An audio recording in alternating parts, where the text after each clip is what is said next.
Alrighty, let's get after it. 10/21/2025, 4:40 p.m. Where do we start? Start with baseball? I think we start with college football. Go for it.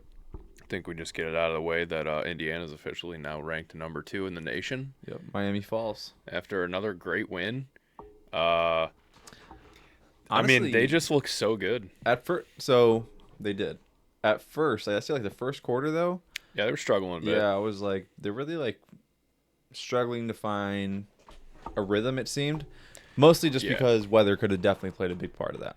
Weather, and then you have the travel and short time in between Oregon and all that and back and forth. So correct. I mean, 100%. And Michigan State's a tough team. Yeah, they're kind of buns, but they're always tough. They're not a slouch. Yeah, I'll say for sure. They're not like a team that's like.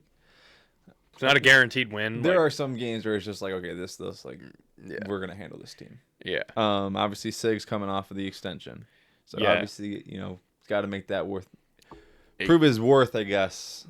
8-year 8-year contract for $11.6 million a year. He's getting Ben Johnson money. That's like almost exactly identical to what Ben Johnson's getting from the Chicago Bears.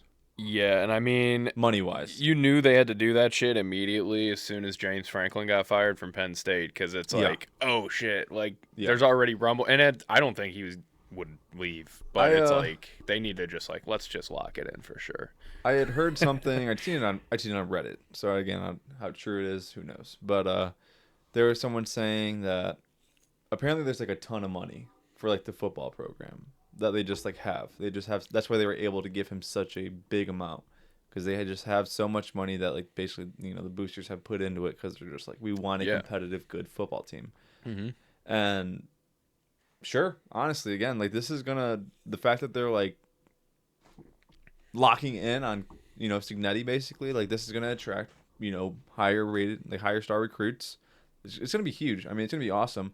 And I think about it, Fernando Mendoza is probably gonna go. So it's kind of crazy how he's in talks to be a first round, potentially first number overall 1 pick. I know it is crazy, NFL. But he does he does look really, really good. He's playing at a really high level. He's not turning the ball over. His decision making, his accuracy, his arm strength. He's actually playing extremely well. Yes. At first when I heard that, it's all right, it's okay, maybe the glaze is a little bit much, but it wasn't coming just from Indiana people, which is why I was 100%. Maybe there's some validity to this, and I'm really starting to watch him over the last few weeks, and I'm man, he does actually look like a quarterback who's playing at an NFL level. Yeah. He's ready to go to the NFL. If you really wanted to nitpick the guy, the only thing I would say is when he runs, he looks like Tom Brady running. Yeah, I could, yeah. It's that awkward run. Yeah, it's the only thing I could really just nitpick about. Off the top of my for sure. I'm sure there's obviously, if you got more in depth, you could find more flaws. But not an NFL scout, so I mean, exactly. It's exactly. Yeah. But yeah, dude, and then Miami losing, that's huge, dude. Miami losing to Louisville, that's nuts. That was crazy. That was Friday night, wasn't it? Yeah, that was Friday. Man, and honestly, this is another reason why it's such a big deal what Indiana's doing, is because this is the year of all the ranked schools just falling. I mean, there are the top 10 and even the top 25, but let alone the top 10 teams this year have just continued to get beat every fucking week. It's really crazy. It's really weird, because it's even at the collegiate level and the professional level, it's dude, who's actually good?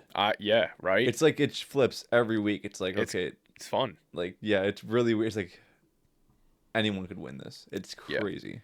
Yeah, and that's why and I'm now although I will say at college, I think Ohio State. I mean, they're still the best. Yeah, IU definitely. I think will put up a better fight than they did last year against Ohio State, but I don't think we could beat them. They're still, like you said, they're still the best. Hey, any given Saturday, dude. No, I get it. That's all it comes down to. I agree. I agree. Because realistically, last year when we played them, we didn't. I know a lot of people we didn't play we played shit in the sense of we shot ourselves in the foot. We had a lot of bad special teams moments, just a dropped punt where it's okay, and then a fucking a crazy kickoff fumble where it's okay. And you could honestly chalk it up to just the fact of Oops. Oh my God. You can chalk it up to the fact of like it was the first year of like IU being like a relevant football program. It's It's pressure like, of the moment. yeah, it's Yeah. like the lights are just a lot brighter against Ohio State, and obviously we saw with Notre Dame too how they got smoked. Yeah. And it's like, okay, well, we got another year under Sig, another this team being built up. And it's like, it could potentially. I'm sure it'll get easier in a sense. I'm not saying it's actually Definitely. easy, but like it'll get easier to kind of rally the troops. Well, you got guys who've been there now for at least a year. Yeah, As opposed that's to what I'm brand saying. new. There's so much. 100%. Yeah, it's so much easier. Like just as a whole, for And like sure. half the team came with SIGs, so Mhm. I feel like it's gonna be okay. If when it comes down to it this year in that big moment, I think they'll be okay. Yeah. Again, if it's Ohio State Big Ten championship, I don't necessarily know. I wouldn't sit here and say that I'm like, oh, we're gonna beat them. It's a lock. Like, no, I think it'll be a close game, Mhm. but I still think because again, Ohio State head to head on paper is the better team, that they should win. Again, like you said, any given Saturday, they should win. Yeah. That's it. I mean, it's super. I'm hyped up though, dude. I'm yeah. hyped up. Number 2 in the country. That's huge. Yeah, That's they're playing. massive. They're playing great ball, man. That's the other thing is that just watch them. They're just playing really good. And honestly, yeah, they like playing like very clean, just like Yeah. awesome football, dude. Yeah, they're getting the job done. It's It's awesome. great. Having fun. Arizona State ends up getting a big win over number 7 Texas Tech too. That was a massive one. Yeah. The Georgia Ole Miss game was an absolute shootout. My God, that went back and forth and back and forth, and holy, 43-35 final score. Georgia wins it. Kind of seeing that one coming, being that it was in Georgia, and then Vanderbilt taking down LSU. That was another pretty big pretty big loss there for LSU. Everyone's kind of clowning on Brian Kelly again, just because of the fact of like, I mean, he's just an easy guy to clown for one, Yeah. and everyone's just like, yeah, like we could have told you weren't going to win anything with this guy. Not wrong. Yeah. That was pretty much all I had on college. I guess we could probably jump into the MLB before we go into Just give us the rundown on obviously we got the World Series coming up. There are a few things that I definitely want to bring up, like for the fact, okay, so Dodgers are in it. And it was their manager, I believe, who said, I can't remember the exact quote. He basically said like, "Hey, like we hope we ruin baseball." Yeah, he said, "Let's get 4 more wins and really ruin baseball." Yeah, so it's like, okay, awesome, hilarious. It's gonna be so funny when like it's 2027 and spring training still hasn't started from the previous year. Yeah, this whole thing is still like, again, it's really not much on the Dodgers. Like, I think we already talked about this. Yeah. Where I said it was like it is a big deal that's coming. But putting a salary cap on the league is not going to make the shit ownership teams go out and start paying guys. Like Jerry Reinsdorf ain't going to open the pocketbook. The fucking Reds ain't going to do it. The Pirates ain't going to do it. Like the thing is, the fact of like the Dodgers can't be like those big market teams who have 5 billionaires running the team. Be like, you know what? Let's just buy we're just going to buy the right. We're going to spend as much money as we possibly can just to win. And okay, like yeah, that's cool. But I do understand from the perspective of like, hey, like there should be limits to this thing because you can't just like that's how you get super teams. I mean, that's the same thing with the NBA. Yeah, I mean that's pretty much what the Dodgers are trying to accomplish. But I mean it's to me like crazy that people are like blowing it out of proportion to the point where like, okay, so they've won 1 World Series, with this team. It's just it's also the timing of when it's coming up is why. Yeah, exactly. Yeah, that's like the biggest thing. Yes, yeah, because like no one seems to give a shit that the Dodgers have always had one of, if not the highest paid rosters in all of baseball. Yeah, and for the last 15 years, they've made the playoffs like 14 times. How many World Series do they have out of that? 1, real one, not the Mickey Mouse one in 2020. No one cannot count that year. But outside of that year, they have 1. They get bounced in the NLDS or NLCS every single year. They choke every year, and no one gave a shit. But now they got the best player in baseball. But they've had potentially history. They've had 100+ win now. season after 100 win season after 100 win season, and they just fail every year. It's like, okay, so no one gave a shit when they were spending this damn near the same amount of money trying to build a super team back then when that's what they were doing, and it's like, Now they finally won one, and it's like, all right, there's going to be a problem. People are like, what the fuck? Like, freaking out. It's like, I think the biggest thing, too, is, like, he could not, like, someone should have been like, dude, why would you say that? Personally, well, he's I think doing that it because he's getting tired of the bullshit. He wasn't saying it in a serious manner, like watching it when it happened. He was serious like, or not. It's like he was saying it because he's like, fuck you guys then. You know what? If you guys are going to talk a bunch of shit and you're going to cry about it, then hopefully we win one more because, hey, then we got back-to-back rings. And it's like, eat shit. For sure. And I feel like that argument from him where it's like, you guys are just getting out of hand. Like, because, again, you look at teams like the Mets who went and spent a boatload of money, didn't buy him a championship. Also, the last 16 years are... Oh, you know what? I got to look this up so I don't fuck this stat up, and I didn't save it. Damn it, I'm an idiot. I think it's over the last... since, like, 2008 or some shit, there's been 16 different champions in the MLB. That's more than any other sport. So, like, right there, it shows you that it's not pay for play. Because if it was, why the fuck didn't the Dodgers win more? Why didn't any other one particular team that's spending a shitload of money win multiple World Series back-to-back in that span? But they didn't. 16 different teams won. Like, that's crazy. That's more than football. The NFL's at like 13, which is like, okay, yeah, obviously. But we watch like the Chiefs go back-to-back and see what they're doing. They all skate the salary cap. Everyone does it in every league. But, yeah, I just think this argument's getting so crazy that, like, man... It's really just the timing. Because if the Angels would have signed Shohei and paid him $700 million... Well, they can't. They could have. They'd be paying a luxury tax because they'd be over the... But, like, that's what every team... That's what the Mets are doing. They're just... They went over their cap, and they're like, yeah, we're just going to pay a tax for it. We're going to pay the fee.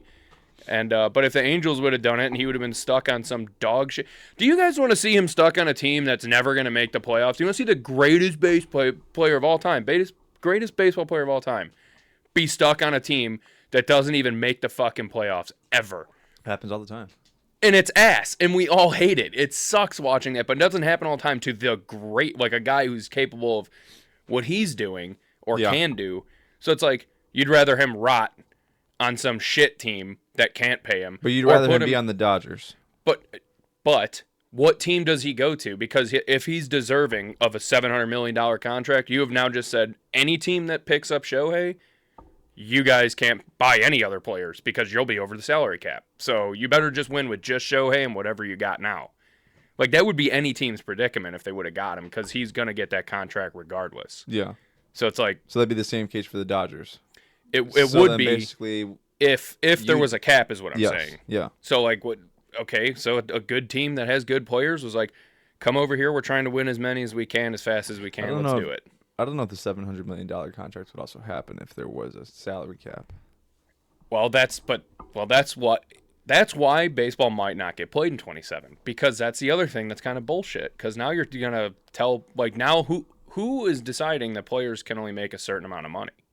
That's also a good argument. Because that's what it's coming down to. Like the MLBPA is gonna go back at it and be like, who the fuck are you to tell us that these guys aren't worth this when they bring in the Dodgers already true. Also too the Dodgers paid him a $700 million contract, right? Deferred. They did. Like the contract itself as a whole, they already brought in more than that $700 million in this year alone through tickets, merch, and all the other sales. That's why they signed him. That's why the contract was $700 million. Like when people blew up about it, like no one's worth that. It's like, well, maybe not his skill, but he is worth that because of the eyes that he brings to any franchise. The market of the team. LA, yes, a huge market, and those fans are serious about their team. They love their team. They're not. They fill up half the fucking stadium during a championship series, which is nuts. But whatever. It's LA. Whatever. What do you expect? Yeah, but either way, big market team, very popular team, and it's Shohei Ohtani. Again, he's been the hottest thing in baseball for the last 3-4 years. More than that. 2018, I think he came into the league, right? I think it was 18. Probably. I don't know. I'm just spitballing. I think it was 18 when he came in, but ever since he came in, because the guy is pitching and hitting, and and he's good at both, and that's the thing. He's great at both, and to lead up into how the Dodgers got to the World Series by sweeping the Brewers first off, so let's all give them a little golf clap, fucking round of applause. There you go. All I gotta say is though, because you made this argument to me, their season lasted a week longer. Yeah, that's fine. Well, obviously, of course, yeah, they beat the fucking Cubs. Like, that's great, but it's just hilarious, like, all the shit that they talked. And then Cubs fans are still super pressed about the fact that they flew the L flag. that I understand, like, or I don't People are understand, still like, pressed. people are trying to make any excuse they can to, like, make it seem like they're not upset about it. Yeah. Like, you guys got so butthurt. Kind of just like Washington fans and Caleb Williams, Jaden Daniels. I'll just say that. Yeah, like, people got so butthurt over them flying the L flag that they've like flipped the script now to make their own argument for it, that like, oh, this isn't why I'm actually mad. I'm mad because they're not using it properly. It's like, shut the fuck up. No, you're just being a whiny bitch because we lost and they fucking hit us with a great burn, and they just, that's what it is. They weren't flying to L because they lost, dipshit. Obviously, they're flying to L because they were rubbing it in our face that we lost. There's no argument to make about they didn't use the flag the way it should be. The team that wins flies the W. Therefore, they did the wrong thing. It's like, shut up, you technical douchebag. Yeah. Like, Yeah. get out of here with that crap. Just gotta make themselves feel better. Just take the L and fucking get on with it. We knew they were going to get their cheeks fucking, Yeah. beaten by the Dodgers. We knew it was going to happen. As and they got should. swept. As yeah, they should. and they should, because Dodgers are phenomenal. And Shohei Ohtani in the game clinching, I mean, he goes 6 innings, 2 hits, no earned runs, no walks, 7 Ks? 10 So more strikeouts, than, okay. and 3 home runs, one of them being 470 feet out of the stadium in right field.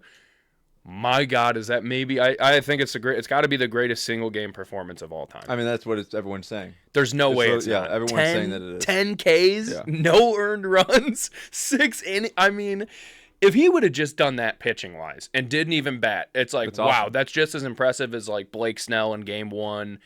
I mean, and then you mash 3 homers and just, Yeah. the guy's insane. Oh, he's nuts. I truly believe that He's built in a Shohei lab. Ohtani.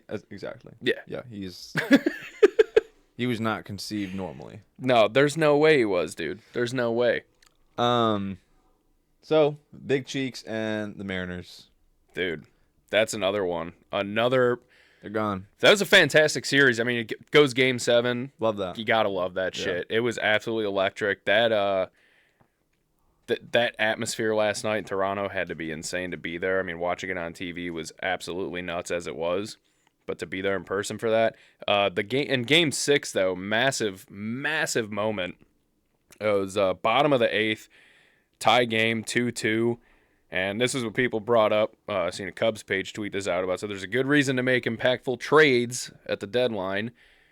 Gino Suarez came up in the bottom of the 8th, 2-2 game, bases loaded, just hits an absolute no-doubter grand slam, gives them the lead. It's like, oh shit, this is going 7. Yeah. Like, just so awesome. Baseball's been fantastic. And then, you get game 7 last night. Great little back and forth affair. I mean, Cal Raleigh gets a piece of the action, hits a homer, of course. J-Rod hits a home run, of course. Like, Dude, he's good. yeah, Really Julio good. Rodriguez, he's really good. He's really good in center field too. Yeah, like he's defensively, really good. he's good too. But I mean that game was great. It was a great game. Mariners though, I don't understand the move of bringing in Bizzardo there to pitch. I forget what inning it was. It might have been the 7th inning. 6th or 7th inning. It was relatively late in the game. Mariners were up on them 3-1. And then 7th inning, bottom of the 7th. And they got George Springer coming to the plate. Now, here was the argument, like, so Mariners starters, which is kind of crazy because their starting pitching has been pretty good, but Mariners starters this series against the Blue Jays have like a 7.11 ERA. Like, their starters have been getting lit up, but their bullpen, like, sub 2 ERA. So the Blue Jays ain't hitting their bullpen. Yeah. It's game 7. Starting pitching was doing all right. Reliever, no, actually, they had another starter in. And then they bring in Bizzardo, who, sure, he's been really good. And there's that stat, about, their ERA against their bullpen has not been good, so bring him in. Well, they've seen him for like a total of 7 innings throughout that series. So they've seen him a lot. And immediately I'm like, George Springer's coming to the plate. You got the top of the fucking order here. And you're going to bring in your bullpen guy when you're starter, or like whoever, I can't remember who was in before him. I'm like, he's pitching good. They're obviously not hitting right now because they Yeah. only have one run. And the way they got on base was kind of like fluky shit. So it's like, you're going to bring in your bullpen guy who now they've seen a lot of. And it's like, it's George Springer. After him getting plunked on the knee the other night, and Seattle fans were cheering when he was when he got up. They were cheering that he got hurt, Yeah. basically. And even the Blue Jays manager was like, that was very classless. Yeah, he comes to the plate and he's got a fire under his ass. And I'm like, dude, I know this guy's been in these moments. Yeah. Springer's a fucking monster in these moments. Yeah, 2 pitches in, he jacks a fucking home run, gives him the lead. I'm like, yeah, seen that coming, dude. Like, what the hell? And that was pretty much all she wrote. All I gotta say is, dude, can't let Canada win. So let's Fuck go that. Dodgers. I mean, I hate the Dodgers so much, and I really want them to lose for the sake of just for them to lose. It would be pretty sweet to see Vladdy get one though. And that's kind of like where I'm like, it'd be kind of cool, but I really But like also Canada, don't want dude. Canada to win. But then at the same time, when I'm like, yeah, fuck it, I'm gonna root for the Dodgers. Then I'm like, we just that's- really needed the Mariners, dude. Like, come on. yeah, we needed a neutral team. Yeah. We needed a neutral team. It would have been so nice. But I mean, now there's gonna be a lot of travel too. You think like distance wise, if it would have been the Mariners, you think like Seattle to LA, what an easy series back and forth. But now you got LA all the way to Toronto. That's quite the hike. Yeah. Yeah, I don't know who wins this. I'll be 100% honest. I really don't know. Give me a game 7. Give me another one. I mean, you fire. talk about ratings. That'd be fire. That'd be good for the MLB. That'd be dude. nuts. Just stop playing your games on like primetime football nights. I mean, yeah, that was kind of a bummer.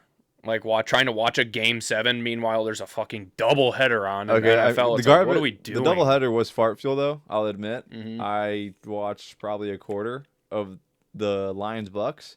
Obviously, I didn't watch any of the Texans game because I was asleep because I have a job. I watched a little more than half of it, but I was gonna stay up for it. But Yeah. when I'm like, whoa, I actually fell asleep for like 10 CJ minutes. Stroud looks like buns. Bro, their offensive line is buns. I get It's it. non-existent. Yeah, I get it. No, it's really really bad. It's so bad, dude. It's not good. Yeah, dude. There's a few key points I really want to get into. So let's jump into that. Before we jump into that, I forgot I had this fucking thing screenshotted that Mookie Betts had said about the Dodgers, and this really pissed me off. This chapped my ass, and I know it got a lot of other people too. He was getting interviewed after the game, and he was like, "We're basically like the Bulls, and he's Michael Jordan," referring to Shohei, and that's like. Right away, it's like, you motherfucker. Like this. And then someone, of course, had to hit him with, the Bulls actually drafted and developed their talent. They didn't simply outspend everyone else by billions. Clown. So, That's fair. rightful attack back at him. A rare 'Cause that was Mookie L. Because I actually do Yes! like Mookie Betts a lot. That's why it like got my attention so much, because I'm like, damn, I like Mookie Betts a lot, but that was some dumb shit That to was say. an I'll take. And Yeah. also, you guys have one World Series. You're going to your second one. Chill the fuck out. You did the Bulls won 6 championships. Who are you to compare yourself to them, bruh? Sit down. They're gonna. I hope they lose. You know, I hope the Blue Jays win. For that comment's sake, I hope the fucking Blue Jays win. God dang dude. it, Mookie, you ruined it. Yeah. Oh man. So Rasheed Rice for prison. I don't care how good he does, dude. I don't care. I can't root for that guy. I can't root for him either, but he's really good at football. Yeah, he's really I mean, good at he like looks like ruining he- people's lives too. So go to prison, please. Looks like he did not skip a beat. Yeah. Well, I don't know. I just can't stand it. I hate the fact that he's playing. It is what it is. But the Chiefs, it does help out the offense. And the Raiders, absolutely garbage. It's bad. That's bad. Max Crosby's following everyone on the Cowboys. And there's like big rumors of like him people. If he goes to the Cowboys though, He never will. that would actually be well. Apparently now he's saying there's rumors that he doesn't want to be a Raider anymore. He's like, okay, I'm actually tired of this. Jacoby Myers got asked if he still wants to be traded. He said absolutely. Jacoby Myers is one thing, but Max Crosby shits on everybody when they've talked about him being traded anytime in the last few years. He's always like, everyone needs to keep my name out of their mouth. I'm not being traded. I'm a Raider for life. Raider for life. He's got he's a fucking Raider for tatted life, on and it. then he's like, He also just got paid this offseason by the Raiders, I and get you've it. been saying all this shit. It's like, so now you're going to come, like, maybe he's like, I'd be shocked if he wants to like, get man, traded. I actually like thought we were gonna win. Like, I thought we actually had a chance. We got Aston Genty, Brock Bowers, Geno Smith, who looked great in the last Should have drafted an O-line. Looked okay the last 2 years. The only thing they have is Colton Miller. That's like the only lineman they have. Yeah. And that's it. It's Yep. like they're bad, dude. They're really screwed. They got their cheeks clapped by the Chiefs. They got shut out. But in all fairness, I don't know if anybody... I mean, they should just...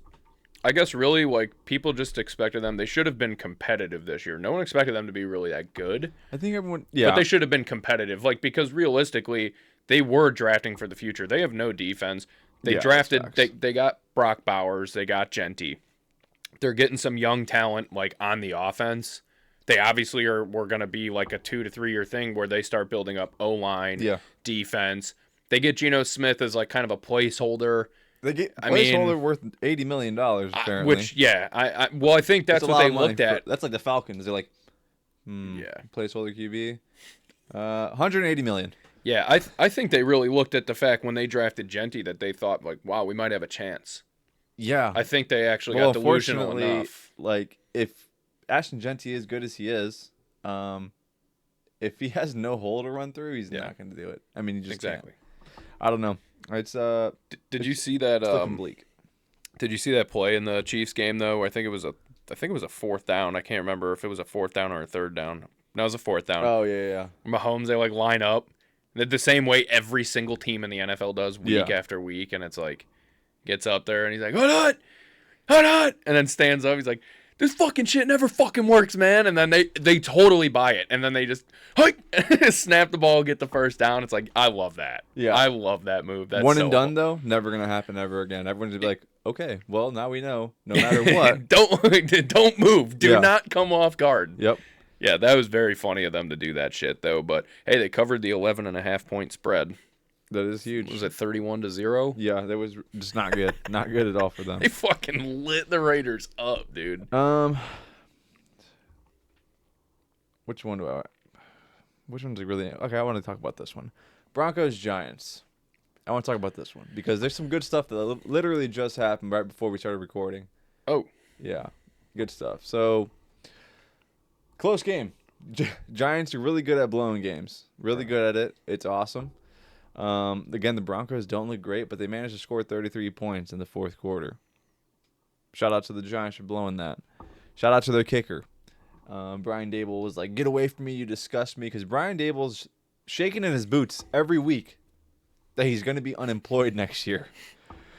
There's a good chance he will be no matter what. But Sean Payton on the other side, the other sideline, he's looking over there, he's glaring. He's glaring at Russell Wilson. And you know what he said in the press conference? He said, man, I was really hoping the Giants would have started Jackson Dart after they played us. Okay? So, obviously taking a shot at Russell Wilson. Obviously. Yeah. So, Russell Wilson tweets an hour ago, clashless, but not surprised. Didn't realize you were still bounty hunting 15 plus years later through the media. Oh, kind of got him. Shots fired, but honestly, I think let Russ cook.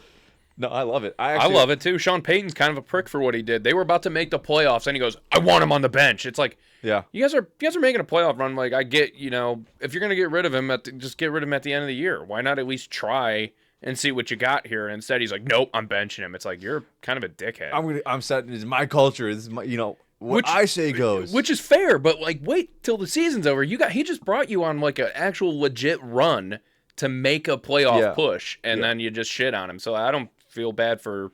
I mean, I'm on Russ's end on that one. No, That's agree. awesome. He said that's awesome. He finished off the tweet with hashtag Let's Ride. Broncos country, let's ride. Love it. So yeah, that's what I'd say about that. Obviously, again, Giants. They should have won that game. They released their kicker. That's news as of 50 minutes ago. They released Jude McAtmany. I don't even know how to say his fucking name. Younghoe Koo? He's the only kicker in the last 40 years to miss 2 extra points, neither which were blocked. In a game, his team lost by 1 point. I mean, with the stupid stats, garbage stat. But like, I need to get these garbage stats out of my face. I'm just gonna say that right now. Yeah, definitely. I don't care. It's like with the lunar phase was at this, and someone farted at this exact second right before he kicked. It's like, dude. But get out of my face. But the Broncos pulling off, I mean, a 33 fourth quarter points It's the most points in the fourth quarter by No, any that's a team lot. that have been That's shut out nuts. in 3 quarters. I still don't think the Broncos are good or a serious team. I That wanted changes to nothing yes. for me. I 100% agree. I think this is very similar to my thought process as I'm like when I heard that Brewers stat about like the most comeback wins. Yeah. I'm like, well, that means you guys are losing games all the time. Yeah, And like you guys are always like you got are grit. always coming from behind. Yeah, like yeah. Pause. Didn't mean like that. Didn't mean like that. But it's like the Broncos. I'm not like it's impressive to come back and win that because to not just give up. Also, too, it was 28 to 26 to 8 with like 5 minutes to go. Yeah, dude, it's really, really bad. It wasn't like the whole fourth quarter. I mean, it was honestly, like a personally, blowout. If it were me, I would have filed Dable right after that. I would have been like, you know what, dude, you're done. Get I out don't my think it's face. on him. And even I just hate his face too. like, He yeah. looks like he looks. You ever seen Alice in Wonderland? no, Ah, dang. Just I like know it, but Tweedledee and Tweedledum, like Nah. in the Tim Burton iteration. mm-hmm. You should look up Google Tweedledee and Tweedledum right now from Alice in Wonderland. It looks just like Brian Dable. And for anyone who's listening or watching this, I want you to look it up too and tell me that's not Brian Dable. It's awesome, dude. I hope you agree because I was watching that movie. He does, dude. He does. Yeah, he absolutely does. Yeah, that's a similar comparison. I say he just looks like a butterball turkey. I mean, Yeah, dude. with a beard. That's so funny. That's spot on, dude. He's about as smart as them too. Yeah, no. I mean, in all fairness, though, like, even like Brent Burns, dude, like he didn't even put it on day. He's like, there was an interview with him after the game, and he's like, it's just lame because like this is gonna get put on Dave's, and because he's a good guy, he's gonna take the blame for this. He's like, but it's on us as players. Like we didn't execute. You mean like Brian Burns? Brian Burns. Sorry, what did I say, Brent? Yeah, I was like, When before I said it too, I went, it's Brian Burns, not Brent Burns, a defenseman in the NHL. And then I fucking flipped it. So shout out the NHL real quick. The Hawks are actually looking pretty solid. Nazer might be better than Bedard. I'm just gonna say that right now. We're like 500 right now. It's all right. We're like 6 games into the season, A but lot hey, better than what they were. I'm just saying. And I only said Nazer might be better than Bedard because Joe Bob said that in our group chat the other day. So shout out you. I said that just because of you. I promise I will watch at least one game this year. I actually watched part of a game at his house last Friday, but I was really tired and I fell asleep. And I woke up and I was like, oh man, I was like so excited to actually watch that. Fell asleep. but yeah, I mean, like even he came out though and said, we as players, like he can't make us do anything. We need to execute, and they didn't. And that's really what it comes down to is. But like, it also is kind of a bad look when like Daniel Jones leaves and goes somewhere else, and he looks like a top 10 QB. For sure. I guess really, like, honestly, for the Giants, I again think this is more. This game's like neutral to me. I'm not extremely impressed now by the Broncos. Yeah. Nor am I And there's completely out on the Giants because I think there's light at the end of the tunnel for Giants fans. I'm gonna say that. yeah, right like now. clearly Jackson Dart is the fucking guy. Like, no joke. We said this, he's dude. the guy. Yeah, we said were this. talking about Cam like Ward is like Jamarcus Russell 2.0. I'm gonna say that right now. I'm not saying he's like not watching film or anything like that, but he looks like Cheeks. And granted, the team is Cheeks and everything. They released Tyler Lockett today yeah, they did. because he asked to be released. Like, okay, he's go probably ahead. gonna go to the Giants if I had to guess. I'm serious. They don't have anybody. Tampa Who Bay. do Go to they Tampa Bay. have? Mike Evans just broke his clavicle. Yeah, I know that's another big one too. That we'll get onto that It game stinks. too. It stinks. The game stunk in general. It was a bad game. Yes, it was We'll get to terrible. it. But yeah, I mean Jackson Dart and Cam Scadaboo clearly are the answer right there, at Cam quarterback and running Scadaboo back. better win something for within the next 3 years because then after that he's going to be yeah. injury list every single week. Promise you that. And their defense is promising. So Yeah, I mean, like 100%. they They actually got have a light at the end of the tunnel. And yeah, huge names on the defense. I will say right now, I don't think the Broncos are that good. No. And I know I took them -7 because I underestimated the Giants being able to go into Denver, especially after watching them blow a game to the Saints before, and then Denver's defense been looking really good lately. Obviously, just also too piss poor on Denver's defense. Like, what the hell? What is going on there, dude? I just want to say this, and I want someone to like record this. Broncos will make the playoffs. Okay, they're gonna make the wild card, getting bounced. Wild card, Yeah, no doubt. 100% getting bounced. Yeah, I could definitely see that happening for sure. Just Tua is done. Mike McDaniel's done. I mean, there's no Quinshon Judkins looked really good, really good. Tua just should. I mean, unfortunately, they're gonna have to eat the money, dude. He's not good. Mike McDaniel, he'll be a great offensive coordinator somewhere else. I mean, he's taking shots at Tua. Dude, he's a clown. Tua, but I mean, he's not wrong though, because Tua is playing like shit. Like that's agree. another thing. He's like, yeah, we're trying to play good, but our fucking quarterback stinks. So and he's the one who keeps going in the media and talking about people doing this, people doing that. It's like, but also it's like, dude, Mike McDaniel, no one takes you seriously. I'm sorry, you look like a child. You dress like a 15-year-old, and you're on perks. Yeah, dude. Like, yeah, dude. I'm saying, dude, he's it's like on a common theme something. Now. There's like people are like, dude, this guy's on drugs. He like, has to be. With this Every guy. he's So and like we no one can we just have to know what we're doing out there best. Like he doesn't make any sense. He's on perks. So we got a Quinn sighting. That was cool. I actually didn't watch any of it. I just saw that he came into the game. I'm like, okay, I'm not watching this. I didn't watch any of it either, but I was happy for that game because, like I said, I had the Browns minus 2.5 on that one, and I also told you Browns defense going to get a touchdown, and they got a pick 6. There we go. That was fire, dude. I mean, the Browns playing the Browns defense. Shout out to Stephanie. Stephanie had the Browns defense in fantasy. I think I took it for like a couple weeks ago, but it was just funny because I forgot and I was like messing with her lineup. I'm like, oh shit! I'm like, the Browns defense got you 25 points. I'm like, fuck yeah. I had the Colts defense. They really didn't do much. Granted, the score. They played really well though. Honestly, the score does not. Yeah, it doesn't. They had like one garbage time touchdown, I believe. So the game like actually got close towards the end. Yeah. But whatever. Nevertheless, like, the Colts are another team that I think is like. I think the Colts are good. I think they're very good. And I think if the MVP was not a QB award, Jonathan Taylor should definitely be in the MVP discussion. He is on one. He definitely is. That O-line is on one, though. The holes that he's running through are like... That's why that offense looks so good right now. They're phenomenal. Like, I'm not kidding. I don't think they're bullshit in one sense at all. My only thing, this is their first year of being like a relevant team again in a couple of years. Mm-hmm. It's the same thing with like IU, like we talked about last year. Granted, much different. But like when the lights really get bright, will they be too bright? I don't know. I don't think so. Granted, the AFC's it looks pretty weak. I'm just saying right now, the AFC looks pretty. There's really like no one that's like super like juggernaut team in the AFC. I think honestly, it's hard to say the Chiefs because they really haven't played. But they're turning it up. Names. But they're starting like to look. The only ones that I would be like, okay, that's like you're gonna have to again go through Kansas City. But even still, like that's kind of what I'm getting at. Like when you say like that, like kind of leans into my point of like I legitimately think the Colts are like actually good, and I don't know if it's a 1 year like. Because the rest of that team's been there. Like, Alec Pierce has been there. Pittman's been there. Like, all the guys, the whole new system is a thing, though. It's not even a whole new system because it's Shane Steichen's still there. I mean, it's the same coach. Like, it's literally just... But same... Okay, I'll Daniel Jones, Tyler Warren. I'll say it for him. For Daniel Jones. When the lights get really bright, will Daniel Jones come back to earth? I don't think so. I'm not going to lie. Like, this is kind of what I said. Like, they could be good this year. He might have a complete career resurgence, and I didn't think it would be impossible. We've watched him have really, really good moments as a Giant. Yeah, we have.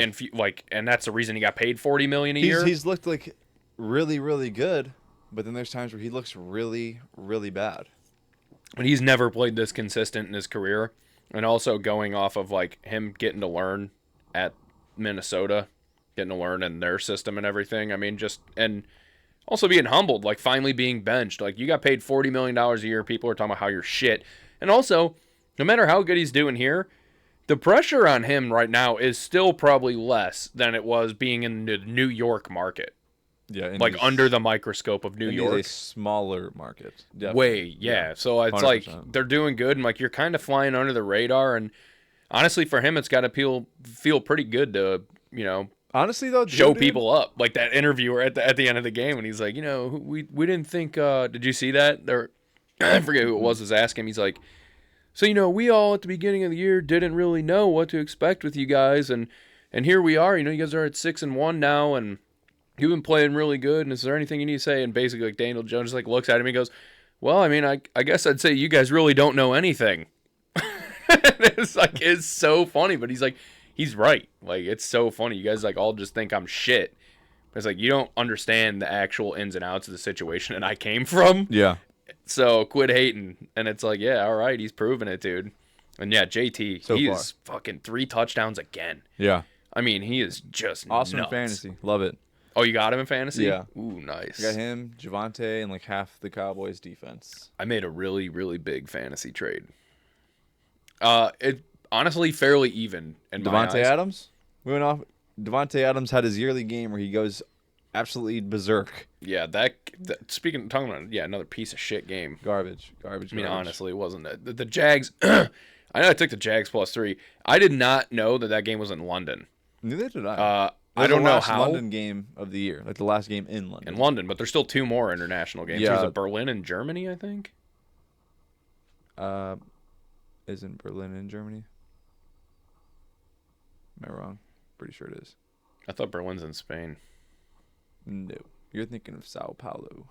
That's Brazil. Okay, then I'm wrong. Either way, we're wrong. Pause. We're gonna have to restart this podcast. Cut that part out.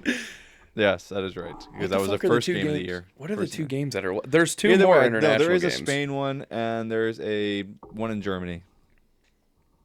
Wait, no. Germany one's in. Do we already have the Germany Berlin. game? Falcons Colts week 10 is Berlin. Yeah. I'm trying to think now. Where? Dolphins Commanders week 11 is Madrid. Madrid. Okay, that's right. That is Spain.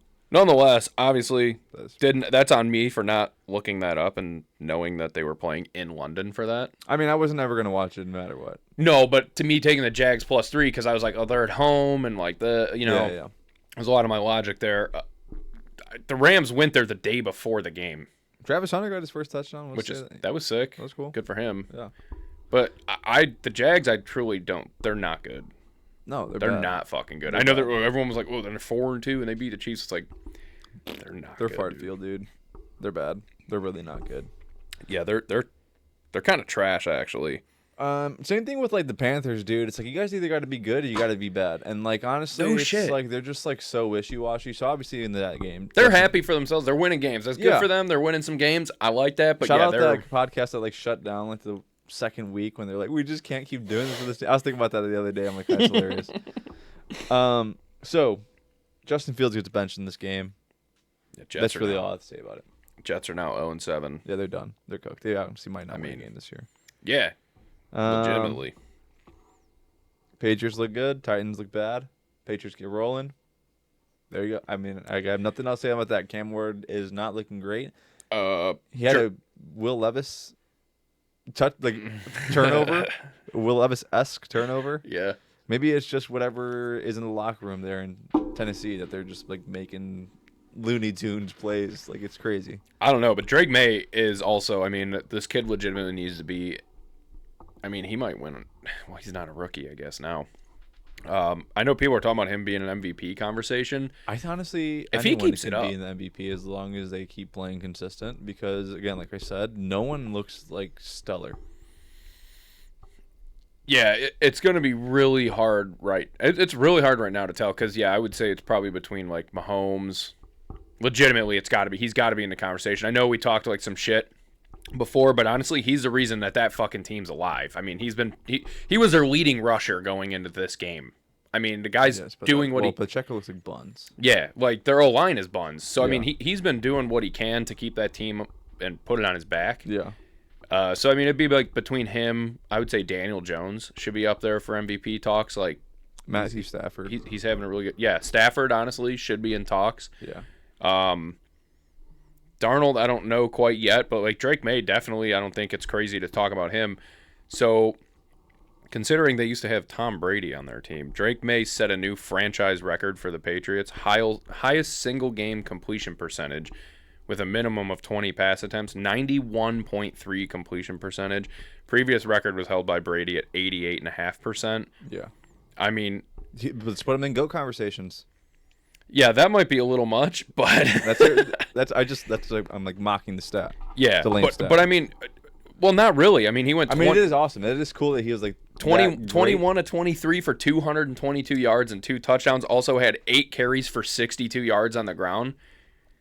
That's a fucking great game, dude. I don't care how bad of a team you're playing. Like, Caleb Williams hasn't done that yet. Like, That's 21 to 23 is nuts. That seemed unnecessary, but it's just weird hating on your own team. Weird. I'm not hating. I'm not hating on him. I'm just saying, like, that's a fucking. I think after having Justin stat line. Fields, I'm okay with my quarterback not having a ton of rushing yards.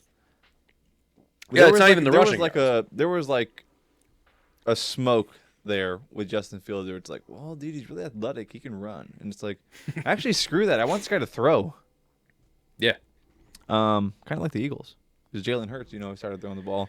And everyone who's talking about Saquon Barkley, they're like, oh, Saquon Barkley, he's not producing. Anyone who thought that he was going to, I'm sorry, you're just wrong. I said it before it started. I said Saquon Barkley is not going to do what he did again last year. Close to it. Well, that doesn't mean he's not going to produce. I mean, the season he had was historic, obviously. I mean, everyone expected him to go that crazy. That's ridiculous because there's no way that was going to happen back-to-back seasons. Yeah. But, I mean, they can't get him going at all, which is, like, strange. It's really odd that but I think maybe, too, it's also teams are just now scheming for that and forcing Jalen Hurts to pass. Like, make him have to throw the ball. And which is why we've seen them probably look vulnerable through the first few weeks because Saquon can't get going, get it into his hands, and then they can't, if they're not getting it to A.J. Brown or Devontae Smith, they're gritty wins. Yeah. And you see what happens when they get those guys the ball. The refs bail them out and take away a touchdown from T.J. Hawkinson to keep that game much closer than it was. Yeah, that was bad. That was really bad. Considering, who was it? Was it Devontae Smith who had a catch that got ruled a catch on like legitimately the same exact style of I mean, garbage. That was stupid. I want to say this about the Vikings too quick before we move on from them. I think that they are protecting J.J. McCarthy. From looking bad? Yes. Because initially, and it's funny that Adam Schefter got, community noted on his own tweet about J.J. McCarthy because he put out a tweet said, when Vikings QB J.J. McCarthy suffered a week 2 high ankle sprain, doctors expected it to be a 6-week injury. Nothing has changed. It still looks like a 6-week injury, which means he would miss the next week, possibly able to return week 9 at Detroit. Readers added context. As reported by Schefter himself in his own post, the injury was expected to sideline McCarthy for 2 to 4 weeks. And that's what we were told. And I said that going into this week. I was talking with somebody I think at work where I'm like, I think they're trying to keep him from looking bad. They don't want him to play the Eagles. And now they don't want him to play the Chargers Thursday night. I think they play this Thursday. Yeah, they do. Again, Carson Wentz will be. I just don't understand why they wouldn't want him to play the Chargers. I feel like that's Chargers a team. have a really good defense. They're weak right now. Like the team as a whole is weak, but like their defense is good. And Thursday night short week. I mean, who knows? 'Cause like that could be it. Like short week. The rest of the team probably pretty banged up from a tough game against the Eagles, and it's just a short week for any team is tougher. You put him back out there, his first game back since week 2 against a team that has now been like 7-8 games into the season, like the Chargers, and they're coming off especially now they're coming off a bad loss at home. They're gonna be out for one, dude. But they're protecting him. That's how I feel. I would agree. I would say that's not an awful take. I definitely don't think that's an awful take. What a bad take would be, in my opinion, would be that the Packers are a good team. Yeah, that's another. That game was crazy. That game came down to the wire too. I mean, dude, even the Cardinals almost had a chance to win it again at the end with like a minute and a half. That's what I'm saying, dude. The Packers just don't look that great, and also neither does Marvin Harrison. Honestly, he's the worst. So yeah, he stinks. I definitely. I think kind of done. I think the nepotism got to everyone. Granted, he did look great at Ohio State. I think he's really good. I think it's a product of the team. I think he's just in a not. I think for his. He has he doesn't mesh with. He looks very, very good. He doesn't mesh with that team. Whatever it is about like their offensive scheme and their quarterback play and everything else combined, I don't think he's good there. I think if he was somewhere else, he'd probably be much better. I think the Colts should go after him. That's obviously everyone would love it. Like we get Marvin Harrison and draft Arch Manning. Oh my God, it'd be like 2006 all over again. Obviously, they ain't gonna get Arch, but yeah, I mean, legitimately think about it. Like the Colts have enough pieces. Draft stock is. Right now it's bad. that was a. You might get him in the 5th. I'm just say that right now. But like, I mean, they could very well trade I don't know, Alec Pierce, maybe even Michael Pittman Jr. in a pick, maybe. Maybe I don't Marvin know. Harrison. I mean, That's a lot to give up for like a a what if. It's But like, well, maybe he's just not good there. Let's find out. Let's give up let's give away our number one. True, but look at what I mean. Those guys are nobodies compared to like the rest of the league. No one looks at Josh Downs, Michael Pittman Jr., and Alec Pierce as fucking anybody.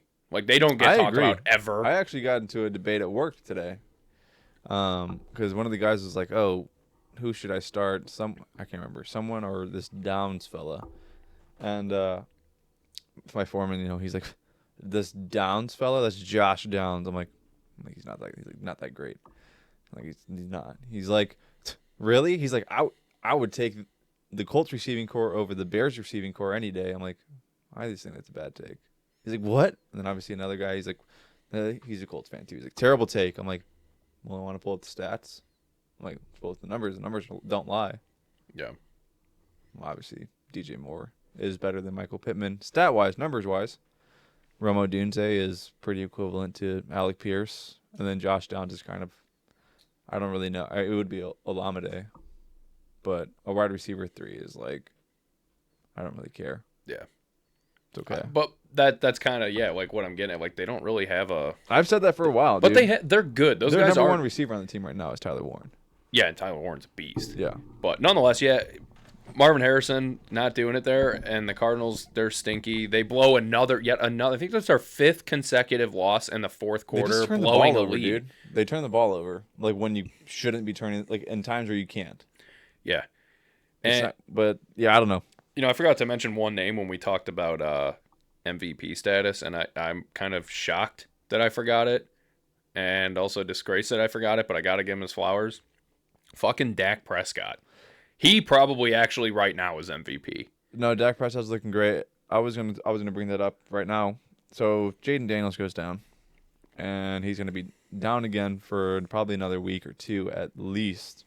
Yeah, more than likely a hamstring, but yeah. So boy, it's kind of like, there's another thing I said about Jaden Daniels coming into the league, of how skinny he is. It's kind of like scary. But I guess it also doesn't matter because Anthony Richardson's like this big dude, and he's getting taken out by resistance bands. Yeah. So, the Cowboys looked great though. They looked awesome. Their defense got it going. Kind of, sort of, yeah. Enough. Yeah, the Marcus Mariota pick 6 was... Bro, that was really bad. Stephanie fell asleep, and I fucking woke her up by busting out laughing when that pick happened, because that was so funny, dude. It was just Mariota doing too much. It's like, dude, like, come on. Yeah, just hero ball, dude. Yeah, just like, trying to go hero. You didn't have to do that. It was so funny. I mean, Bland getting that pick, that was so fucking funny. Yeah, just did not need to do that. So CD comes back, 74-yard touchdown, I believe it was. That was huge for me. Loved that coming off the IR, my fantasy team. Got him up there. Javonte scores a touchdown. Fantasy team loved it. Pickens had a day. Loved it. Fantasy team. Too. Oh, really? Yeah, man, you got the whole fucking Cowboys yeah, cheerleader over here. I was like looking at it at the end of the fantasy draft. I'm like, dude, I literally have like the entirety. So Javonte Williams was never supposed to be like an actual like regular starter. Yeah. But he had a career resurgence in Dallas. So I'm like, every week, him and Jonathan Taylor. That's a great combo. Dude, my running back combo is awesome right now. Yeah, that is fucking awesome. It's great. And then it's just awesome. I mean, it's just I'm happy. And Brandon Aubrey, he's like, he's just still like the greatest kicker in the league. There we go. Dak Prescott doing what Dak's doing. Yep. Dude, George Pickens and CeeDee Lamb is actually kind of like a duo. Their chemistry. Their chemistry together though. Mm-hmm. Just like those two as boys is awesome. It's hilarious. Like when obviously on CeeDee's like touchdown, George Pickens kind of like turns around, starts like John at the defender. Yeah. As he burned him, but just CeeDee cooked him. Dude. Yeah. And everyone's like, this is Marshawn Lattimore, by the way, for anyone who's wondering. Also the guy who missed the Minnesota Miracle tackle on Stephon Diggs. Yeah, he's washed. Oh, 100%. Lattimore's also totally washed. Another one that I wanted to say that was washed, I wanted to shout out him in the Steelers game, Steelers-Bengals, because the NFL put out a post that was like, dude, we got blessed with the matchups. It was like Jalen Ramsey on Jamar Chase was one of them. Like, Jalen Ramsey's absolutely toasted. He got cooked. He's toasted? Like, that's a... Okay, we need to stop hanging in the past. That guy is washed. Pretty much. But neither here nor there. I just wanted to throw that up because it reminded me of it. Because I'm like, yeah, that's what I was also like, just about to compare it to. Just like watching that. Down right now. Yeah. Dak Prescott though, bro, he's thrown at least 3 touchdowns without an interception in 4 consecutive games. Yeah, it's awesome. It's great. Only other QBs to do that: Russell Wilson in 2015. Drew Brees in 2019, Aaron Rodgers in 2014, Peyton Manning in 13 to 14, and Brady in 07. Dude, it's great company to be in. You couldn't ask for I better mean, company. You're talking yeah. some of the GOATs. And this is another reason why you see a guy like George Pickens thriving down there. Like, sure, he looked like he is a diva. Obviously, we've seen it. 100%. Like, he's proven that he's a fucking diva. But you could always understand. I always knew where his frustration was coming from because that team just had shit quarterback play. He was the only guy on that team who could catch a ball. Yeah. It's like, yeah, you're going to get mad at some point. Now you put him on a team. He's wide receiver 2. And obviously it was nice for him. He got to shine while CeeDee Lamb was out for a few weeks. And he did. He lit it up, dude. He's like, okay, I could fill the wide receiver 1 role easily because I was a wide receiver 1. Yeah. And now you got Dak throwing you the ball. And Dak is just playing out of his mind right now. Dak gets clowned a lot just for, I don't know. He's just easy to clown. He makes bonehead decisions. That's his worst thing. He does. That's his worst thing. I've always said he's a really good quarterback, but he makes like really bad decisions in crunch time. Yeah. Like that's what he's always notorious for. He's either forcing the ball when he can't, or like, I mean, the one that sticks in my head the most is against the Niners when he fucking ran up the middle of the field with like 10 seconds to go, ran it like 35 yards, and just left them no time to spike the ball and try and win the game. And they lost because of it. It's like, man, I mean, it's just one that, like, everyone thinks about. It's crazy. Yeah. It's like shit like that is what's kind of always plagued his career, is just that. And it's a bummer that their defense is so fucking bad this year because that team would be a force to be reckoned with honestly, right now, like offensively. I'm going to say I think they're turning it up. I mean, you can only hope. Eberflus, I mean, obviously it's not all on him because the guys still have to perform. Yeah, screw him. He's a bozo. But, like, man, that defense just, if they're like a pass rusher away from being good. Yeah, right? No, seriously. No. Also, actually, speaking of, that fucking Packers might not be good. Micah Parsons had a ridiculous day in that fucking game. He had 3 sacks. One got taken away because of a roughing the passer, I think. We'll get to that. Which, that shit's ridiculous. This fucking week has been nuts. Actually, we need to get to that. I forgot about that. I forgot we still need to talk about that game. But he had like 3 sacks, 10 pressures, 11 QB hits or hurries or some shit. I mean, he went off in that game. Like, but yeah, the Cowboys defense, man, that's a bummer because their offense is ridiculous. Yeah. No, it's I think they'll be okay. I think they're going to turn it up. I think it's all going to be a-okay. Also, for the record, I did say this at the beginning of the year. I did think the Cowboys were still going to be pretty good. Yeah. Schottenheimer's a great coach. They're always relevant. Obviously, last year was different because of no Dak.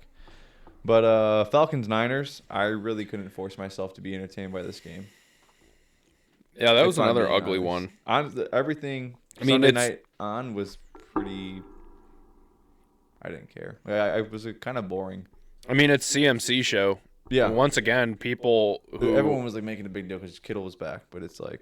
Yeah. First game back, though, was like kind of like a warm-up game. Yeah. He didn't really do anything except for block, which he's great at. But, yeah, I mean, the CMC, obviously, again, like, the irony of everybody this year, like, no one wanted to touch him in fantasy. Everyone's like, is he going to be healthy? Is he going to be healthy? Everyone's just been so burned about him being injured. Like, everyone's like, he's amazing. I know. If he could just stay healthy. It's so funny that, like, everyone on that team just continues to get hurt.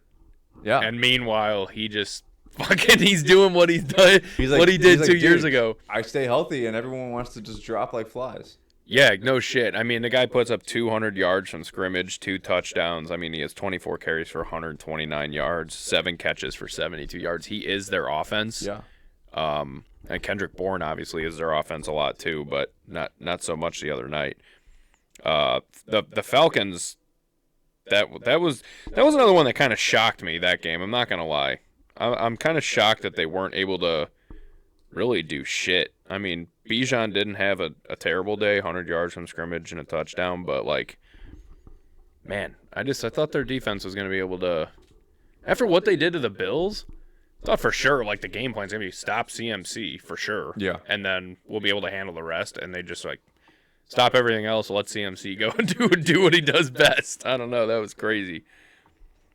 Bucks-Lions. Again, I got bored. The Bucks did obviously. So Mike Evans goes down. Yeah, Mike, that was brutal. He looked like he got concussed too. I mean, he was definitely like half knocked out when he banged his head off the ground. Not good. Broke his clavicle at the same exact time. Yeah, not good. It just didn't. I don't know. It just wasn't good on the Bucks end. Granted, it was like the game was really never that out of reach. No, honestly, I mean, The Bucks defense did a good job at like relatively. keeping them in the game. Yeah, like for the most part. Yeah. Granted, obviously Jameer Gibbs goes off for like the 76-yard touchdown or whatever. He had like 212 total yards. He went off. Yeah. Yeah, dude. I mean, the Bucks just really couldn't get anything going. Yeah, they shit the bed really hard. I mean, obviously, you almost feel like it's worse when they try to force a play, and this is why you think you see teams like the Vikings. They sit in J.J. McCarthy still. This is why you see teams holding out on guys that are like questionable. Where like you would think going into a game like this, it's good that Mike Evans back. It's good that Ibuka's back. It's like those guys probably could have used the night off. This team's been winning games without them. They've been playing fine without them, and it maybe makes it a little harder to scheme against the Bucks when they're missing those guys because you don't know who's going to be, top gun. And I mean, especially considering the Lions were missing their 2 top safeties. They were missing like 5 DBs. They're 5 top DBs. They had guys out there that haven't played a fucking snap defensively. Other than special team, they've not played a defensive snap, and they locked them down. Yeah. I mean that was pretty easy when all you have to lock down is Emeka. Well, like even at the beginning, though, it was Emeka and Mike Evans, and Tez Johnson's still good. Kate Otten, it's like they had it locked down, dude. And like it's just that's nuts for having your backups in there. That was extremely impressive on that Lions defense to be able to do that. Still a solid team. Yeah, they are. And Baker looked like shit. In all honesty, he did not look good. That's another guy we never talked about for MVP. Another name we didn't bring up. Yeah, I mean, it was mostly just because of last night. It was like definitely dropping the rankings for that. Yeah, that's gonna hurt it. But granted, he looked like shit. People are still going to throw Allen and Mahomes in there. Granted, Mahomes is looking better, but start of the season was like, man, really bummed. Josh Allen's obviously not looking great. This week, obviously, the bye couldn't have come at a better time for the Bills. I think the Bills are they'll definitely bounce back. You would hope so. Yeah. Man, and the fucking penalties last night, like... The penalties league-wide were just abysmal. Bro, there's some really bad ones. Really egregiously bad penalties called this past week, and especially last night. Like, what the fuck? Like, that Kate Otten... Well, if you didn't watch it, but, like, Kate Otten on a 4th down. Kate Otten caught a ball on the line. Like, literally on the line. Like, stretched, reached over the line, hits the ground with his hands out, ball comes out. They ruled it that he got the line to gain, and that obviously the ground can't force a fumble. Yeah. So that was basically it. Then Campbell challenges it, and they fucking overturn it into an incomplete catch and don't give him the first. Like, yeah. The shit that's been going sounds on. Awful. That just sounds abysmal, dude. Yeah, the shit that's been going on. Well, shit. Adon texted us last night. Like, we texted the group chat, and he said, like, I was like, did they overturn it? Because I turned it off to flip the game, the Blue Jays and shit back on. And I'm like, how did they overturn that? That's nuts, dude. I mean, it's just been all week. Like, that one, the Hawkinson one, the call from last week with New York calling the Chiefs. Like, there's just so much questionable shit going on right now where it's like, what the fuck? It's bad. I mean, it was the same. The Hawkinson one was New York, they said. They said, like, the officials were like, okay, well, that was a touchdown. Yeah, and same shit, too, with this. I forgot to bring up Dre Greenlaw is suspended for a game. He's appealing it, but he got suspended for a game for apparently threatening the ref. It's at the end of the Broncos-Giants game. Because when the Broncos were celebrating, they were all running out onto the field, right? And one of the refs was like kind of standing in the middle where all the players were running towards, and I can't remember the guy's name. It's some weird like Stidham, some shit. Jarrett Stidham? No, it wasn't Jarrett Stidham. It was a defensive player, but it's like a weird last name. Yeah. He's like running in, and he's coming towards, and the ref literally goes like this and pushes him. Like, pushes the dude out of the way. Dre Greenlaw sees it, and he's like, yo, what the fuck are you doing pushing him? Like, goes off on him, because he's like, what the fuck are you doing? And the ref threw a flag. After the game was over, the ref threw a flag, and then now Dre Greenlaw is suspended for a game. Oh, I also think the flag carries over to the next game, where it's like 15-yard penalty like on the next thing. I actually think I did see something about that. Well, that would be news to me. That would be insane. Yeah, but, I don't know if I got Scheffler or something like that, but potentially, I don't know. You know, yeah. I'm not saying I don't believe that because I mean I could see some dumb shit like that happening, Yeah. but nonetheless, like just the officiating all around has just been crazy, man. Yeah, it's been not great. And then the fucking Texans Seahawks game. Didn't watch it, so I have nothing to say on this game. I know there were some questionable calls in that game too that like I keep seeing people bitch about. I obviously didn't go through and like screenshot all of that, but yeah, Texans look terrible, dude. Their O-line is just non-existent. No, they're cooked. It might be worse than the Bengals O-line. Like actually, like the Bengals have a 41-year-old in there right now who's actually able to throw it. They're getting it out quick. They're not really good, but he is able to get the ball. C.J. Stroud's a young guy who can move around. Not as good as he used to, dude. Yeah, I was just gonna say not that. as good Yeah, as he used to. not like he used to when he was like 13. But Yeah. I mean, Gosh. this dude just the pressure is in his face 24/7. Yeah, and I mean, you really don't have any offensive weapons, if I'm being honest, other than Nico Collins. I mean, Dalton Schultz is really good. Nico Dalton Collins, Schultz was like really good like 4 years ago. like he had 9 catches for 98 yards last night. Yeah, he was I mean, his number one. He targeted him 10 times. I mean, Dalton Schultz is still good. They're just that team haven't utilized him because over the last few years it went from you had Diggs, Collins, and Tank Dell. So it's like that's where all the hype was. And then even the year before that, it was Dell, Collins, and well, last year Dell and Diggs were done for the entire season. No, I know that, but I'm saying like going into the year, like people looking at it as like hype players to look at. Like Dalton Schultz kind of got overlooked because of those guys, and kind of same shit with this year. Like people just kind of overlooked it, and he's always been solid. I mean, he's consistent. Yeah, he's a great safety blanket considering you have no O-line. Yeah, he's probably one of the better tight ends in the league in all honesty at this point. But yeah, that team's cooked, dude. They're cooked. I really thought they were actually going to come in there and put up a fight. But, I mean, Sam Darnold and JSN just continue to do what they've been doing all year. They're nuts, dude. That combo is nuts. I agree. JSN went 8 catches for 123 yards and a touchdown. Had some ridiculous... I mean... JSN was being protected by one of the refs. That was pretty funny, if I'm being honest. When they all tackled him onto the bench and the refs covers him. Yeah, oh my god, it was very funny. Yeah, it was actually pretty funny. If I were JSN, I'd be like, okay, that was kind of sus. Like, I'd rather just get like beat up by the entire team. Please don't ever like blanket me ever again like that. Yeah, it was a little that's got to feel a little emasculating. Yeah, 100%. That was great.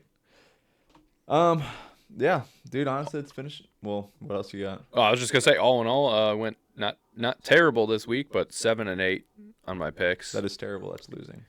That's not terrible. That's definitely not terrible, especially not coming off of a 2-loss week before that. You're flaunting a losing record. Yeah, 7-8's not bad. I'd like to see how anyone else did against that. On top of, I'm gonna give myself 8-8 because I called the Browns defense for a touchdown. Oh, now we got Mike Tomlin in the studio. Yeah.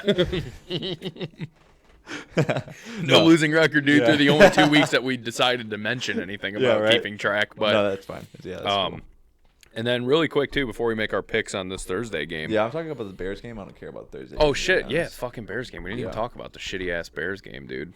That was fine. Again, this is weird. I totally forgot about the Bears game. Yeah, we're talking about nonsense. Spencer Rattler's cheeks. Bears defense is fire. Okay, you want to say that? I didn't say anything. No, you're. I didn't even say anything. I just shook my head and giggled. Know you're like, it's Spencer Rattler. That's what you're gonna say. Look at the last 3 weeks. We have 4+ takeaways in the last 4 games. We have 4+ takeaways in each game. Yeah, leading the league right now. I think 16 takeaways total. And honestly, dude, it's like 2018 all over again. And I don't know that I'm mad by it, but I also saw something else. And I forgot the Bears were 4-2 last year at one point. Yeah. I don't know. I think things are coming. Rome Odunze is making me really mad too. I'm just gonna say that right now. Rome Odunze is not making jump ball catches as he should. Again, that's what a problem I've had with him before. DeAndre Swift though is getting it going.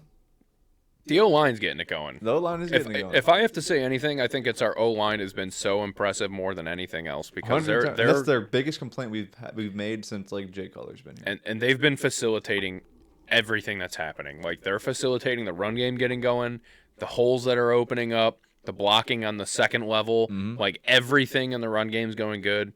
It's given us the ability to pass. I still don't think Caleb Williams looks that good. He is just I don't know what he's not seeing out there. Yeah. He's missing so many open.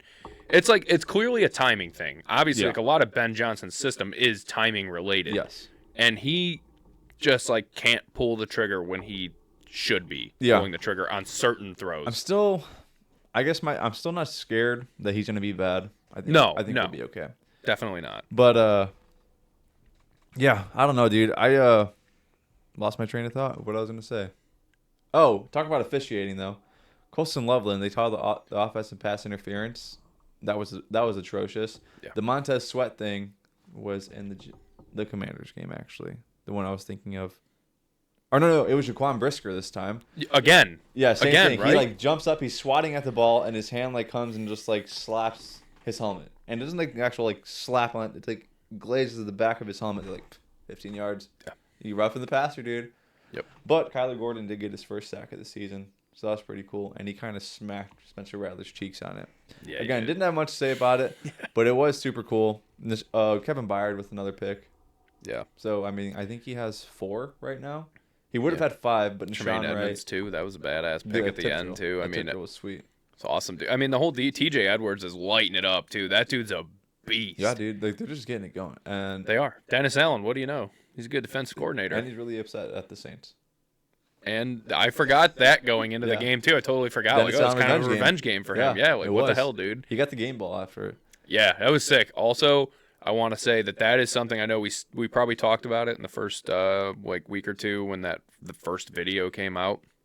But there's a reason this Bears team is doing what they're doing and looks the way it looks. They're getting culture wins, if I'm being completely honest.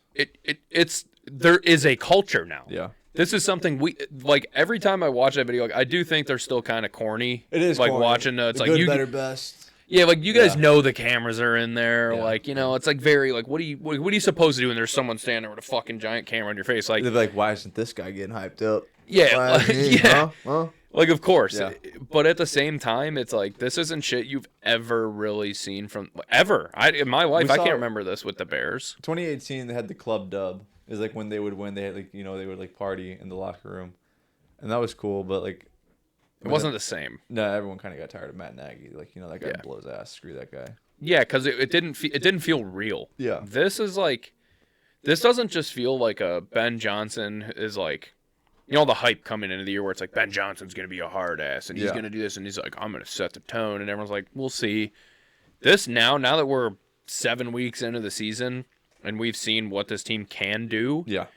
And the way he's handled the adversity we have faced, and then seeing what those videos coming out of the locker rooms, like I think these guys are actually fully bought into this. I think they're legit feel like they're making a name for themselves. Like this is no longer a team that feels like it's living in the past. It's like that shit's done with, dude. We're not a team that's losing close games anymore. Obviously, we've seen that.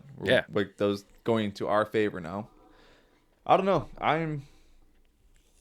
It's hyped. It's it's cool to see that we're winning games. It's actually nice to see that things are like meshing. Like against a team like the Saints, they're bad.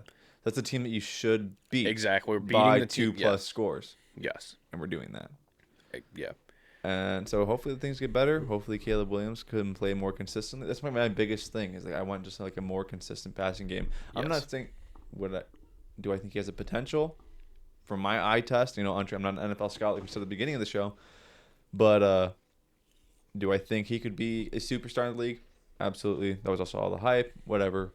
But, like, dude, if he could just be, like, an average quarterback, like, above average, I'd be okay with that. Yeah. I'd be okay with that. Yeah, 100%. I mean, even if his... Also, a scheme Luther Burden and more. I'm just going to keep that would be nice. Because Luther Burden honestly looks like he'll be a menace. Yeah, it's kind of shocking that we don't use him more. But things are still getting figured out. Yeah. And I would say the same for Caleb, which is why... Going to your point where you said, I don't think he's going to suck. I'm not worried about him. Yeah. It just, I don't know, when you see, the rest of the team kind of start figuring it out and, okay, our guys are getting open. It's like, all right, well, where's the guy who said he's going to win 8 Super Bowls? Because this is your time to shine right now. You literally have the moment. But he's 6 games in to a brand new system. Yeah. And he's playing the most difficult position on the field. So, got to give him some time. It's gonna work itself out. I'm Also, confident in that. our center needs to learn to snap the ball. That happened twice during that game where he just like couldn't snap the ball. There was the one where it should have been a penalty actually when he just like didn't hand it to him. He's like turns around holding it. It's like, yeah. What is going on? Yeah, I know. Like, what It's is all right. going on? Dahlman's been good, dude. Yeah, Dahlman's been fucking definitely. fire. Our O-line has been Yes. fucking good this year, man. I love the way, like, that gets me so juiced. Whether the rest of the team looks bad or not. I mean, the O-line being good for the first time in my life is like... No, for real, like actually. I'm so pumped on that. I agree. Let's make the Thursday pick and get out of here. I got to make some food here soon, getting hungry. And I got to do homework. Ooh, lame. Yeah, very lame. But we got Vikings Chargers. Give me the numbers.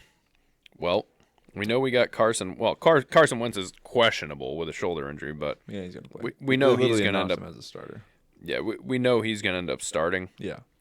If I'm going off just team stats right now, probably gonna be a tough game. Honestly, I think it's gonna be probably a pretty low scoring game, in my opinion.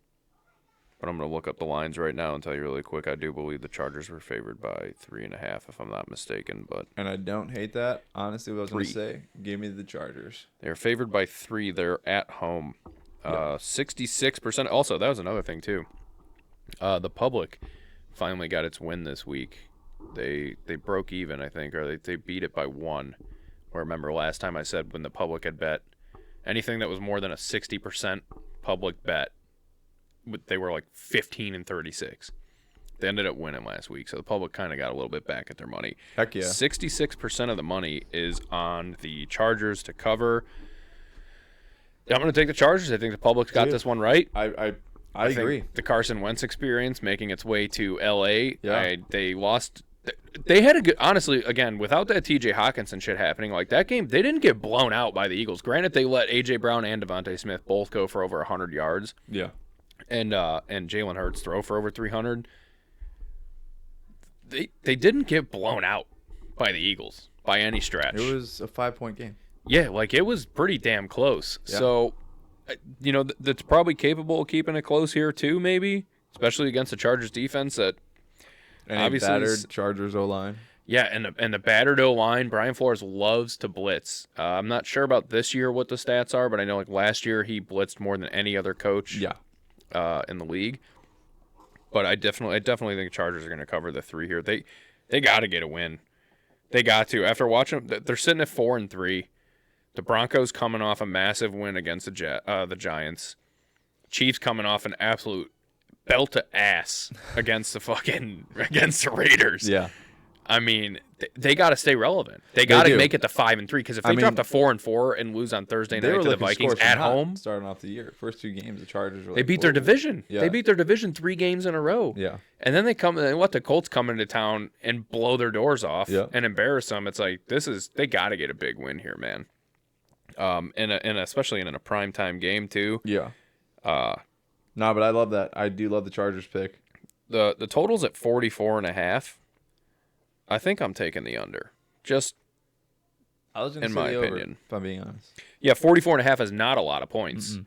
But again, I think the Chargers defense needs to have a bounce back, and Carson Wentz is the perfect quarterback to do that against. I'm here for it, dude. I mean, Aaron Jones is like, Yeah. Chargers defense, good enough. Their run defense is really good. Pass defense has been pretty solid so far. They could definitely lock down Carson Wentz. I know the Vikings have a good defense, so I don't think it's going to be a walk in the park for the Chargers either, especially missing the pieces on the O-line. Short week. Yeah. You just got your asses beat in a tough battle.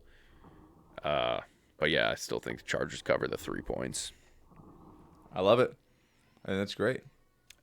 And the trade in fantasy football that I made, I wanted to touch on this because we were talking about the Cowboys and everything like that, and we touched on quite a few of the players.